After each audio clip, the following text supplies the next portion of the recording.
You wake up stiff, not injured, not old exactly, just wrong. Something in the lower back that has to be negotiated with before it will let you stand up straight. And here is the part that should stop you where you sit. You are lying in the most engineered bed in human history. Memory foam poured to the shape of your body, an adjustable base at the touch of a button, a mattress that cost more than your first car. Every dollar was spent buying one thing: comfort. And still, you wake like something was set slightly wrong overnight and left to harden. Now go back 4 generations. Your great-grandfather slept on a thin mat laid over a hard floor, or a rope cot pulled tight as a drum, or the ground itself. A folded blanket, the only thing between his spine and the earth. No coils, no foam, no lumbar zones, no cooling gel, no reviews. And at 70 years old, he rose in the morning without a sound. No groan, no ritual, no first cautious step to see if the back would hold. Read that again, because on its face it makes no sense. The worse surface produced the better morning. That is the anomaly. And underneath it sit 3 questions. Why did we ever leave the ground? What has leaving it quietly cost your body, night after night, for decades, and the one you actually came here for? Can you take it back now, at your age, without wrecking yourself in the process? To answer any of them, we have to go back, further than you think. Waypoint One, the origin. Start at the head of the line. For nearly the entire span of human existence, there was no such thing as a soft place to sleep. There was the ground, packed earth, stone, wood, a woven mat if you were fortunate. Firm, flat, unforgiving in a way we would now call a defect and pay money to remove. And here is what matters. The human body was assembled, generation over generation, on top of that surface. Every joint, every curve of the spine, every way the hips settle at rest, all of it took its shape in a world where the sleeping plane pushed back.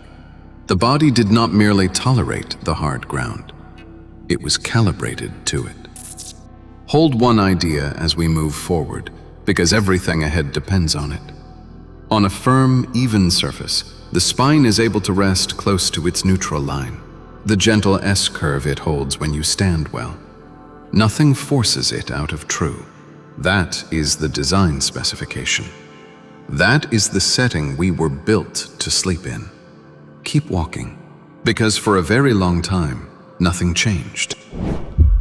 Waypoint 2, the long, stable stretch. This is the steady state of the timeline.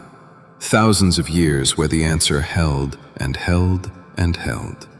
And the strangest thing about it is that the answer held everywhere at once, among people who had never met and never could. In Japan, the futon, a firm cotton pad unrolled onto a tatami floor each night, folded away each morning. In Korea, the ondo, sleeping directly on a warm, hard floor heated from beneath. Across India, the charpai, a wooden frame strung with taut rope, firm as a trampoline stretched flat. Among nomads of the steppe and the desert, the ground under a felt or a hide, and nothing more. Different continents, different languages, different centuries. Not one of them had spoken to another, and every one of them arrived at the same solution. Sleep on something firm, sleep close to the earth. When cultures that share nothing arrive independently at the same answer, that is not superstition. That is the sound of the body being listened to. For thousands of years, we listened. Then, a little over a century ago, we stopped. Waypoint 3, the break. Here is the pivot of the entire line. The moment the surface changed. In the late 1800s, the coil mattress arrived. Springs sealed inside a fabric case, a manufactured cushion that could be built in a factory and sold by the thousand. And across the century that followed, something quiet and enormous happened. Comfort stopped being something you felt and became something you bought. Understand the shift, because it was never about your spine. A soft bed was easy to advertise. Plush looked like luxury. Thick meant expensive. Expensive meant success. And a deep, sinking mattress became a signal. Proof you had arrived. Proof you could afford to be soft. The firmer the surface, the poorer you appeared. So the industry sold down into the sink, and we followed. Because who wants to sleep like they cannot afford better?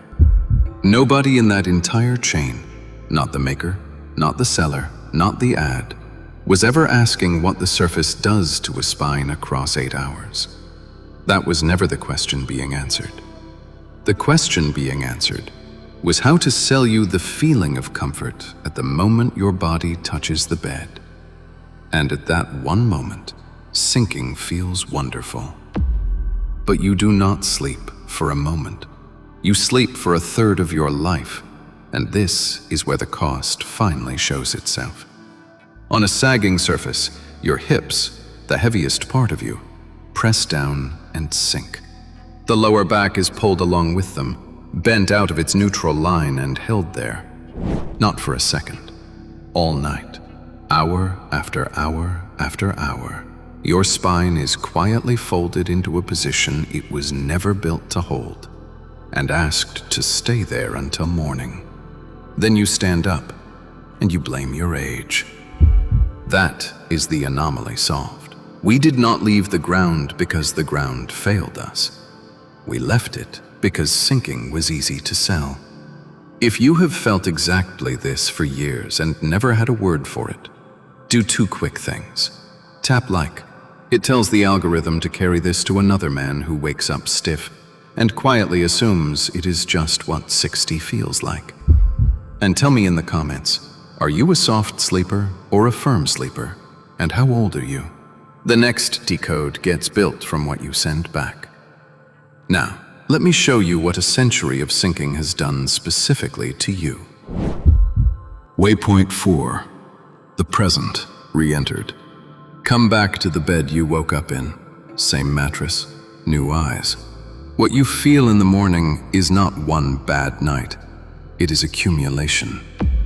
Decades of spending a third of every day with the spine held slightly out of true. A small tax, paid nightly, compounding across a lifetime into the stiffness you now treat as a permanent feature of being alive. And it lands harder after 50, for reasons that are simply true. The soft tissue that once padded you thins with age. The fascia and connective tissue that keep you supple grows stiffer and slower to rebound. Your body recovers from a night of poor positioning less completely than it did at 30. So the same nightly tax that a young back could shrug off, an older back begins to carry into the daylight. Notice what I am not telling you. I am not telling you the mattress damaged you beyond repair, or that anything is broken in there. This is not injury. It is a position, repeated, and positions can be changed. Which brings us to the only question left, the one you came for. Can you take it back? Waypoint 5, off the line. The timeline has a default ending, and the default is more of the same. A little stiffer each year, quietly, forever. To change the ending, you step off the line, carefully. And carefully is the whole game here, so listen closely before you do anything. The instinct, once a thing like this lands, is to throw out the mattress tonight and sleep on the floor to prove a point. Do not do that. Your body has spent decades adapting to the sink. You cannot undo that in one night, and trying will only hand you a reason to quit by breakfast. You reintroduce firmness the way you would reintroduce anything the body has lost. Graded. Slowly. You do not need concrete. For most people, a genuinely firm mattress or a thin, firm pad laid over a solid surface is the entire answer. Start with a short stretch of the evening on the firmer surface, not the whole night. Let the body register the neutral position and adapt to it in steps. Add time as it stops protesting. And learn, deliberately, how to lower yourself down and press yourself back up without wrenching anything. The getting up matters as much as the lying down. And the honest gait, because I will not pretend this is for everyone.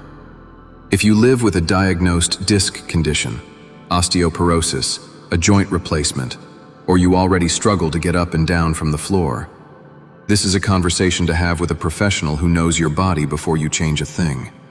Not a dare, a decision made with someone qualified. That is not fine print. That is the responsible version of this entire idea. Here is what it actually feels like to walk this back. And I am going to be straight with you, because the straight version is the only one that works. Night one may feel worse. Say it with me so you are not ambushed by it.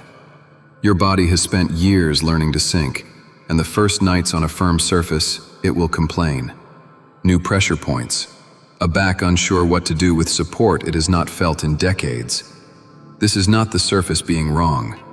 This is adaptation beginning, and most men quit right here, at the exact moment the process is working.